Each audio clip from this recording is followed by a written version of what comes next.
എടി നമ്മളെ ഇനി എവിടെയെങ്കിലും പോവാണെങ്കിൽ നമുക്ക് റാമൻ കഴിക്കണം.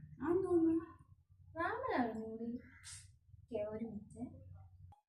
അതുകൊണ്ട് ഇതാണ് റാമൻ, കണ്ടില്ലേ? ഇത് നമ്മൾ ഇതുവരെ കഴിച്ചിട്ടില്ല. ഇതാണല്ലേ റാമൻ? ഓ ഇതാണ് റാമൻ.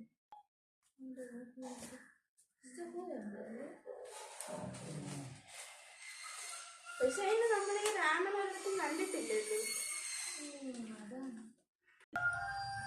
ഇപ്പോഴത്തെ പിള്ളേരുടെ ഒരു കാര്യം, പുരാണങ്ങളെ കുറിച്ച് പിള്ളേർക്ക് ഒന്നും അറിയില്ല. 24 മണിക്കൂർ മൊബൈൽ നോക്കി എന്താണ് ഒരു വഴിയുണ്ട്.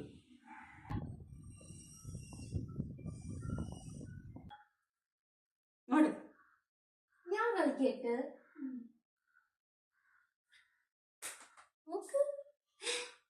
എന്താന്ന് വെച്ചായത്? നിങ്ങളല്ലേ പറഞ്ഞത് രാമനെ കണ്ടിട്ടില്ലെന്ന്? ഇതാണ് മക്കളെ രാമൻ. അയ്യോ, ഈ റാമന്റെ കാര്യമല്ല പറഞ്ഞത്, കഴിക്കണ റാമന്റെ കാര്യമാണ് പറഞ്ഞത്. അച്ഛാ, അതൊരു കൊറിയൻ ഫുഡാണ്.